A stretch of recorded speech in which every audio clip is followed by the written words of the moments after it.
what sparked the idea for the Content Army and what is it? The Content Army idea came from this problem we were having at Mount. So half of the business of Mount is direct to consumer, like people can search our hidden gems, they can find them. And I was like, okay, if we're going down the direct to consumer route, we are going to need marketing channels. And so I put that idea out on TikTok. It went really viral. We got like over 1 million views. I feel like a few thousand people, quote unquote, applied for this thing that didn't exist.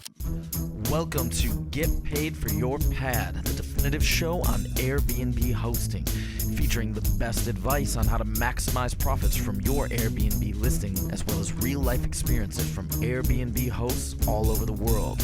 Welcome. Get paid for your pad. Get paid for your pad. Get paid for your pad. Welcome back to Get Paid for Your Pad. This is Kaye Putnam, head of marketing at Freewyld. And today I am super excited to be interviewing Madi Rifkin, founder of Mount.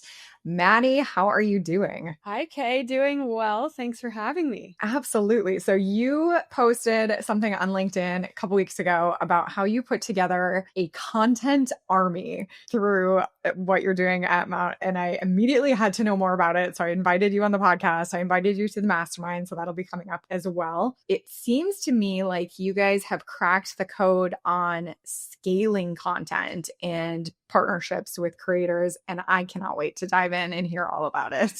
Yeah, excited to tell you more. I can definitely give context as to what the Content Army is, how it started, everything. I love it. Okay, so let's just set the foundation. Can you tell me and everybody that is listening what Mount does, what your company is? Yes. Exists so for? I like to say our slogan is like, we find the world's best hidden gems. So technically a travel company. Hidden gem really could be anything from like a really unique place to stay to a really crazy cool thing to do. And then ended up working with all of these businesses for quite a while. Realized one of the reasons they're considered a hidden gem is because the marketing aspect is just not strong. And so kind of have been playing in like that marketing space with these businesses, trying to figure out different ways to get them seen. So one thing we've done in the past is basically connect our local businesses to the short-term rental properties so they can work together. We've done social media campaigns for our hidden gems because they need help on that front. So really whatever's going to get these gems discovered, that's what we're all about. I love that. I love that phrase too. It's one that converts really well for us with our Freewyld social. Everybody wants to know what the hidden gems are. Amazing. So are you guys acting kind of like a marketing agency? Remind me, I feel like when you first started, it was more of a software-based business. Can you just speak to your business model really quick? Yeah, no, it's definitely ever changing. When we did first start, it was a software company. And then as we've evolved, it has become more on like the service side.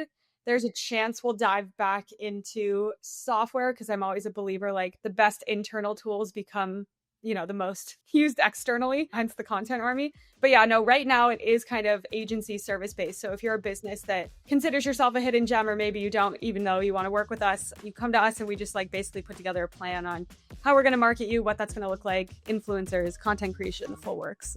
Love it. Okay. What's up, guys? Eric here. And before we dive into this episode, I want to introduce you to our podcast sponsor, Freewyld Foundry. Freewyld Foundry is a revenue management service, white glove, high touch service for the top 1% short-term rental operators. We're currently managing over $60 million in bookings, 1,700 listings worldwide, and we are growing very, very quickly. Our RPM program is a done-for-you revenue management service, and I want to invite you, if you are a short-term rental operator that's doing $1 million or more, or maybe about 15 listings or more, head over to freewildfoundry.com and apply for one of our free revenue audit reports. This is where Jasper and the team will actually take a look at your pricing strategy, audit all of your Airbnb listings, and let you know if you're leaving money on the table. So this is free to everyone who's listening to this podcast. Head over to freewildfoundry.com and apply for your free audit report. So set the stage. What sparked the idea for the Content Army and what is it? So the Content Army idea came from this just problem we were having at Mount. So half of the business of Mount is direct to consumer, like people can search our hidden gems, they can find them. And I was like, okay, if we're going down the direct to consumer route, we are going to need marketing channels, hence like social media, ads, the full works. And I was like, well, one of those components is working with influencers, but I hadn't liked the way the influencer scene was going, which was basically a big brand contacts a huge influencer that has like a few million followers. I'm following that person just normally because I think they're cool. And then I see them represent this brand that they have no really ties to. And I'm like, okay, well, they clearly did that for the money. And then also on top of that, I was reaching out to a few of those influencers to see like what that cost, because I was curious if it was going to be an option for Mount. And those influencers charge like 50 grand a post. Yeah. And I was like, oh, one, that's not going to be in our budget. And then two, like, I don't want people out there learning about Mount in an unorganic way, because that really would tarnish our brand. And then that's not actually doing what we need, which is growing brand awareness, growing our brand presence, all of that stuff. So the idea for the content army was kind of born out of those problems of like, how do I know how to work with an influencer? Who's a good one? How much is this going to cost? Like, all the questions you ask yourself normally as a business owner. But what I was seeing on my own TikTok and my Instagram is that there's a lot of people out there in the travel space that want to be content creators, want to be influencers, are trying to do it, but they're just not able to break through the noise, basically, because I think there's a stat. It's like 1 in 3 Gen Zs wants to be an influencer content creator full time. Like that's their goal in life. And so, like, I'm probably not the only one out there that runs a business that's just getting a massive amount of DMs from quote unquote influencers being like, hey, can I come stay for free? Can I do this thing for free? And you're like, well, I don't know. Who are you? So I had the idea of like, what happens if I basically take these wannabe influencers and creators and somehow I'm able to turn them into creators for Mount. And so I put that idea out on TikTok. It went really viral. We got like over 1 million views. Like I feel like a few thousand people, quote unquote, applied for this thing that didn't exist. And then I talked to like a lot of them and was just like, hey, what is this going to look like? Is this possible? I sold them on the vision of Mount, which was kind of what we chatted about earlier, like hidden gems, are sustainable, ethical, responsible. Like we have a pretty strong brand presence and they were all into that. So I was like, oh, this is interesting. So I accepted like 10 people, cohort 1, into this content army. And the whole idea was like, let's work together. I'll educate you from what I know on content creation. Also, I know a lot from the short-term rental industry. I've worked in that for a while. There's a lot of reasons why people aren't giving you a free stay over Christmas. Let me tell you why. Like all these things. And we just started sharing back and forth, like knowledge sharing, and did that again with cohort 2, cohort 3. You know, flash forward a year from that, when that started, we've had over 10,000 applicants. We've accepted, I want to say like 38 stewards. Yeah. So very selective, and it's working. Like we had one of our early cohort 1 members just hit, I want to say like 80,000 followers on Instagram. And she started with 300. So we basically just educate on here's how to story tell. We give them the confidence to click post. And then once they graduate, they're a full-fledged Mount steward. They're in the content army. And then we send them out to go work with all of our hidden gems so that everyone can benefit, basically. Oh my gosh. I love this. I actually stumbled on that TikTok just like late night scrolling. Oh. And I can't remember her name, but your social media manager is amazing. She was the one that recorded. Casey, yes. Yeah. Casey recorded the video. She was so authentic. It was so well done. And it was already blowing up. I think I saw it pretty early. I'm like, oh my gosh, this is freaking brilliant. And I love to hear the end result from this.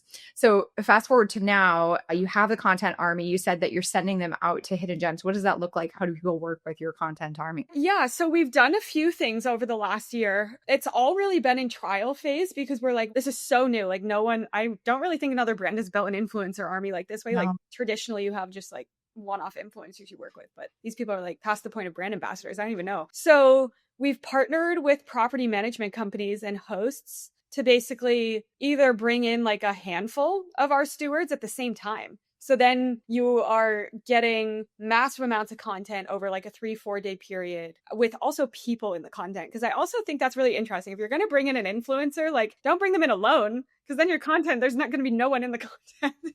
It's like, what was the point of that? So we do that. And then layered on top of that was an idea that actually was born from the Tarte influencer trips. I don't know if you've seen those like on social media. I heard of them. Yeah. Yeah. So it's for like the unacquainted. It's like a crazy concept. Maureen Kelly is their founder. It's a makeup company, but they used to spend millions of dollars in ads, like social media ads, traditional advertising, and then realized they could run a retreat every quarter, invite like the biggest influencers on social media, spend way less money and get like 10 times as much brand reach. And it's insane. They go viral every time they do it. They have like the hashtag tripping with Tart. And I was like, that's such a crazy model. I wonder if I could recreate that on a smaller level for like tourism, basically. Mhm. So now when we partner with like a property management company, we'll actually loop in the tourism board.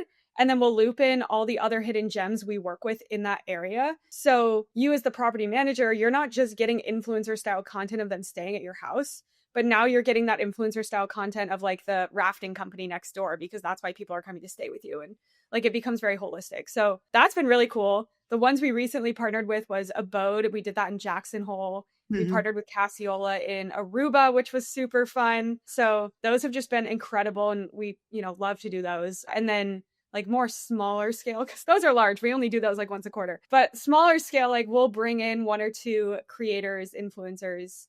Honestly, still figuring out the best term for this because I don't really know. But yeah, they'll come in and they give you a mix. So you'll get like influencer style content, but you'll also get a package of content that you get to use on your own socials. Because I actually think that's a lot stronger to build an organic presence than to just keep working with influencers. And so we like to do both. And then we'll essentially work with you on the strategy side, because we found that when we deliver content, they're like, oh my God, this is amazing. And then it goes unused because they don't know how to use it. And no knock against anyone. Like if you're not trained on social media, you aren't going to know how to use it. So we like to stick with you at least for a few months to basically help you build out your organic strategy and how to use that content and really leverage it. Amazing. I'm trying to stay objective and not totally fangirl over you, but we're so like-minded. We put together what we called a creator camp, and we wanted to do the same exact thing. But we're going to talk to your sales team, because I think that partnering with you guys would be amazing to do that. Yes. Oh my gosh. Would love that. Happen at Freewyld. So just to share some behind the scenes of my experience, all of the pain points that Maddie's mentioning, we have experienced as well. I've reached out to a couple influencers. I like that you're rethinking the name, because I feel like the word influencer gives people the ick a bit. Yeah. But we reached out to a couple of them. Yeah, we were getting quotes for like 30K, 40K, 60K. I'm like, we can't book enough nights. Like even if you booked out an entire year, that would be bananas. The ROI just isn't there for us, when we have 4 cabins. And so we've been partnering with people who really specialize in hyper local travel recommendations. We just ran 2 partnerships and had them do giveaways, and we bumped our direct booking rate from 17% last quarter, because we weren't super focused on partnerships and honestly the marketing. We've been a bit more focused on the service side of our business. And this quarter to date, we're at 47% direct bookings. Oh my God. Within 6 weeks, because we're 6 weeks into this quarter, we tripled our direct booking rate based off of the back of 2 of these collaborations. So imagine like when you get several people in at once who understand what they're doing, this can be just a massive impact on the bottom line. It's not just vanity likes and no. engagement. I was going to ask how you track it, because that's like something we're still learning about. And I mean, honestly, it's quite hard, because someone posts a video and then it's like, yeah, they end up on your Book Direct website, but it's like, how do you know the booking came from them concretely? Yeah, concretely, we haven't figured that out either. We tend to run about 1 of these campaigns at a time. So when we get a big bump above our baseline, we can attribute most of that to the video or to the campaign. We're doing what we can in terms of like tracking link in bio clicks and those things. But the vast majority of our bookings, even when we can see it's like hypersensitive to like the date range where the campaign went live, they're still all getting attributed to direct traffic or to Google search. So it's it's so frustrating, because we work with so many clients with this, and like we've put in like UTM tracking parameters on the link in the bio. We've put the how did you hear about us? Yep. And even like it's like, I trying to explain this to people who are like, why can't you track it? I'm like, I am trying. But you can't control, like, it is brand awareness at the end of the day, and people are going to hear your name and then they're just going to go to Google. That's just how it is. And it's going to come through Google Analytics like it came direct. And you're like, okay, I know that's me, but I can't tell you it's me.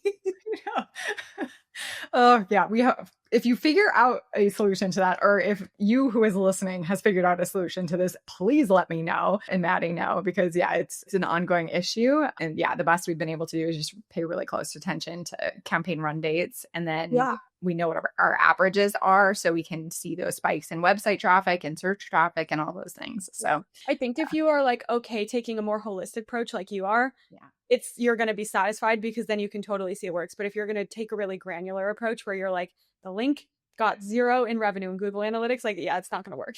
Yeah. And we've tried, UTM codes, like you said. We've tried, what else did you say? I can't remember, but like having a survey after a direct booking. How did you hear about us? And then we've tried doing custom codes for influencers as well. Nobody uses them. No, they forget to use the code. I'm like, well, yeah, I am a purchaser and I forget to use the code. Yeah, so. Same. Same. And then on the drop down menu, I just pick the first one I see because I'm like, I'm sorry, I don't have time for that. How terrible are we as marketers? We're just like ruining other people's data.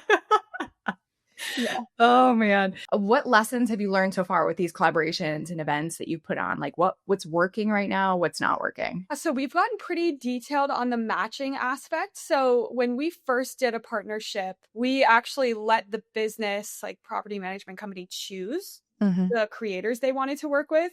And then just out of like crazy coincidence, they had a turnover and then forgot we had chosen creators. So we let them choose again like a month later. Same exact group, but they chose completely different ones. And so I was like, how are you guys choosing these creators? And they're like, oh, we have absolutely no idea. It was like a gut feeling. And I'm like, fair. And so we went through that process with a few more of our customers and we're like, how do you guys know who to choose? And they're like, actually, we don't really. I mean, we've been told to look at engagement rate. We've been told to look at follower count. Yeah. But like at the end of the day, we don't really know. So we actually have changed the way kind of the matching works. And it actually is just matching now. So we'll use our knowledge about everyone because we know them a lot better than our customers. And we'll just be like, hey, tell us what you need.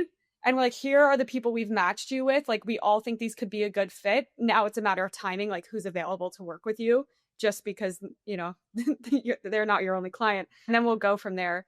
But I would say like specifically for property managers, and I don't know if you've seen this, but if you are more of a drive-to destination, having more of a local influencer creator is definitely helpful than someone who's flying in. And then also what we have found is it's really helpful if that creator has a niche because then their audience is used to seeing that stuff. So like we actually worked with a rafting company in the Grand Canyon and one of our creators, I matched them with Megan. She was incredible. And she like really hones in on the outdoor content, but specifically like rafting, kayaking, canoeing. And I was like, oh, this is perfect. And Grand Canyon trips are not cheap. They're like starting $7,000 a person. I want to say it's like a cruise, like craziness. But she was able to book in some of her audience because they're like, yeah, I've been wanting to do this. Megan like verified it for me that it was great. Her content was incredible. So that was really cool. And then also to piggyback off that story, the other thing we learned from that specific experience is like sending in a creator who knows what they're doing, who knows how to film the angles, knows what cameras to use. Super beneficial because on that one, she had her phone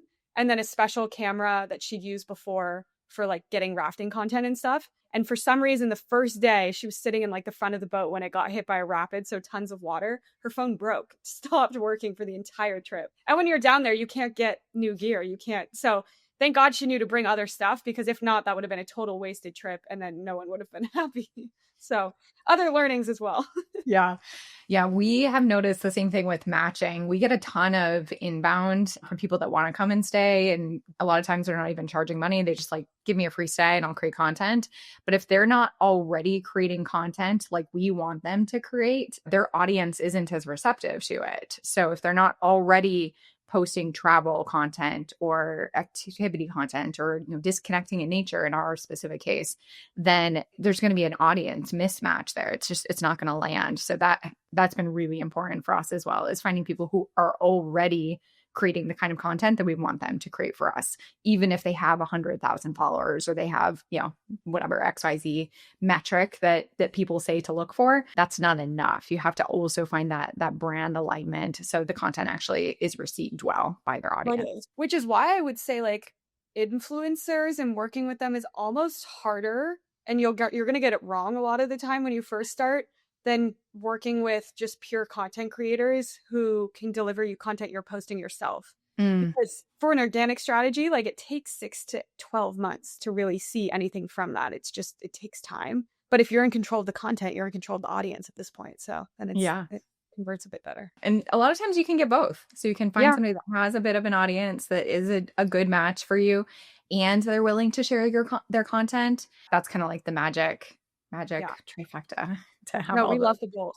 That's what yeah. we focus in on. So I think this will be relevant, and it's mostly a selfish question, so forgive me. But I think it'll be relevant to particularly like property managers who are trying to reach other owners and those kinds of things. What are you guys doing for yourselves at Mount for your social strategy? I'm curious what's working for you guys on the B2B side. Yeah, so this has been something we've been trying to figure out. We've played around with a ton of stuff. Like when we first started, we were doing a lot of like trends, building in public, showing the team, a lot of brands try and do that type of stuff. And that actually worked really well. I would say that's not as popular as it used to be on TikTok and Instagram. And so now we've been pivoting our accounts more to be like the hidden gem go-to. So like if we end up working with you, you're one of our clients, we'll actually post you on our socials, and Casey edits all this content, makes it look amazing, because then we're bringing in the right audience. Like we're acting as an influencer at that point. And then we're also showcasing the amazing brands we work with so that other brands can find us. So it kind of is like a two-punch strategy. Like we're able to attract the right people, travelers, and then we also attract businesses because they're like, oh, I want that. Smart. Yeah. Smart. Yeah, we've been trying to dial in ours as well because we've been, we have our mastermind. We have a service of revenue and pricing management for other short-term rental businesses, and we're trying to find our lane because we're natural teachers at heart, but that doesn't typically tend to convert super duper well, at least not in the short form. So yeah, we've kind of arrived at the same conclusion that we really want to celebrate our clients and the work that they're doing and tell stories around them for the same reasons. Storytelling. It all comes down to that. I think, if you can tell a good story that's compelling and authentic, that's what matters the most. I will say one interesting thing, because you do a few different businesses. Yeah. We work with a food tour company in Boston, and they have very different types of food tours. So they have one that's like caters to the historian tourist who wants to come like see old school Boston. If you're a foodie, I don't know if I'd necessarily go on that one because it definitely is more history focused. But then they do have a true foodie one in Chinatown where like you are just going and finding the true hidden gems. And they have one in South End, which is also pretty unique. But we're doing their marketing strategy on social media organically. And their owner brought up a good point. She's like, we've seen our South End tours go through the roof since we started working with you guys. Like, why isn't that happening for the classic tour, which is that more historic one? And I got to thinking about it, like a majority of the content we're putting out for them is trying to position them as a foodie in Boston. And so like, yeah, you're going to attract the foodies, but I'm like, a foodie isn't going to go on your tour, your other tour. It's a historian. You need a completely different set of content, like either two different accounts because if they're targeting different people, or completely different series. Like we run monthly series for them that we found that works really well. Good thing to remember, especially if you have multiple properties, multiple brand identities, whatever it is, like one piece of content is not going to do everything for you. You need multiple strategies, multiple pieces of content. Preach. Yes.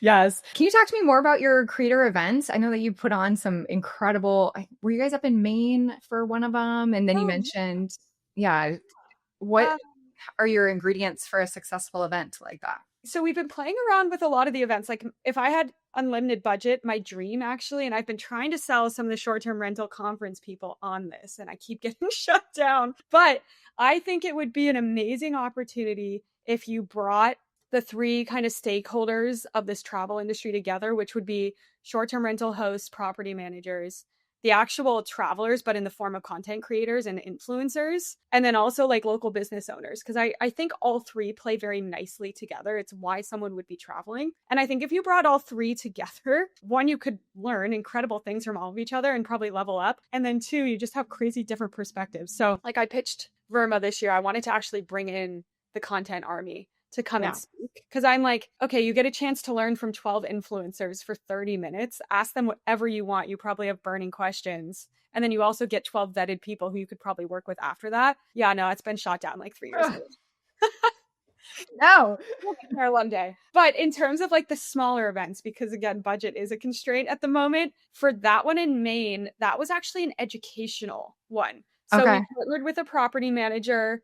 And basically the whole idea there was to have anyone that wanted to come and learn about content creation, social media management, strategy building. So we sold tickets to that actually. So I think it was like $1,000, something like that. Your accommodation was covered, food was covered, everything was covered. And then we did like educational sessions basically at that retreat. And we were just 3 hours a day, 10 hours a day, whatever it was. We were just grinding, and we're like, we're going to give all the information you need to go then implement a successful social media strategy like in your own business. Oh, love it. Love it. Yeah. You guys are excellent at generating FOMO because the events looked incredible. And I was like, oh, I wish I was there. It's been so fun. I'm like, I'm lucky in that I get to go on a fair amount of them just to like quality control. But I'm like, yeah, these are crazy. Amazing. Are you going to be at VRMA? I will be at VRMA. So no booth for me because that's not the way I roll. But yeah, we're doing actually a golf tournament the day before. Oh, I think will be fun.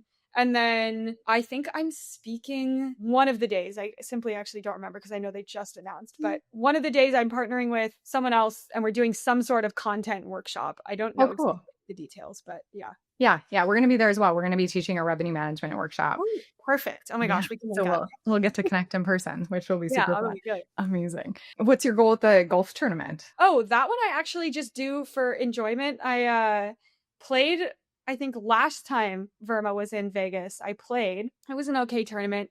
It, classic, like lots of women and men teed off at the same. And I'm just like, that's just not really how this works. So I got involved the next year and revamped it. And it's been a lot more fun, very inclusive and all that. And I just am a believer, like I was new to the industry like 3 or 4 years ago and did walk into Verma having known 0 people, maybe like 1 or 2. And it was so overwhelming. And I just didn't even know where to start. Yes, people are friendly, but like at the same time, that's really uncomfortable.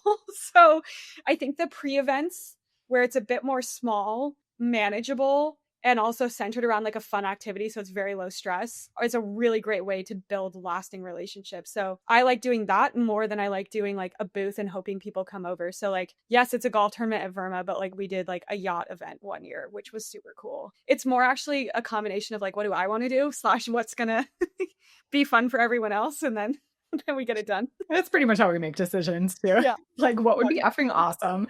Let's do that. And then we'll figure out the strategy and the messaging around it as we go. Yeah. That's such a great pro tip. This will be my first Verma event because I am also relatively new to the short-term rental industry. I've been in marketing for 2 decades, but relatively new to short-term rentals and vacation rentals. So we'll be there. It's going to be fun. Well, you might have to come to the golf tournament now. Yeah. That would be super fun. I'm a terrible golfer, but That is okay. We also throw a party afterwards because we're like, let's just announce winners and have fun and decompress a little. Amazing. What is next for you and Mount and the Content Army? What are you excited about? We're leveling up the Content Army. So we've noticed just on a larger scale, other brands in the travel space have been wanting access to the Content Army. They're like, this is an incredible growth flywheel. Like this hacked, like we want this. So I could see us opening up to that realm as well past, the businesses we work with. So that could be really cool. And then hopefully 2026 is packed with really cool retreats and we can talk Aruba and Jackson Hole because those were crazy. What was a highlight? Oh my gosh, Aruba was cool because their clientele is like bachelorette trips and we were all women. So it was not a bachelorette party, but it looked like one. So they brought in a party bus one night. We went like on a huge sailing boat one day. It was so cool. Fun. Oh, so fun. I love it. And then where can people find more out about Mount, about you, collaborating? Yeah. So if you want to follow me and like keep up to date with what we're doing, that's LinkedIn is the best place to do that. I think my name on LinkedIn is Madi Rifkin. A little stealth formal. And then if you want to like find out more about the Content Army, work with the Content Army, you just go to our main website, rentmount.com, and then go to the drop-down menu and there's a Content Army section there. Fabulous. Well, this was so fun and I learned a lot. Thank you so much for sharing your time and your expertise with us. Appreciate you. Happy to be here. Thanks. Get paid for your pad. Get paid for your pad. Get paid for your pad.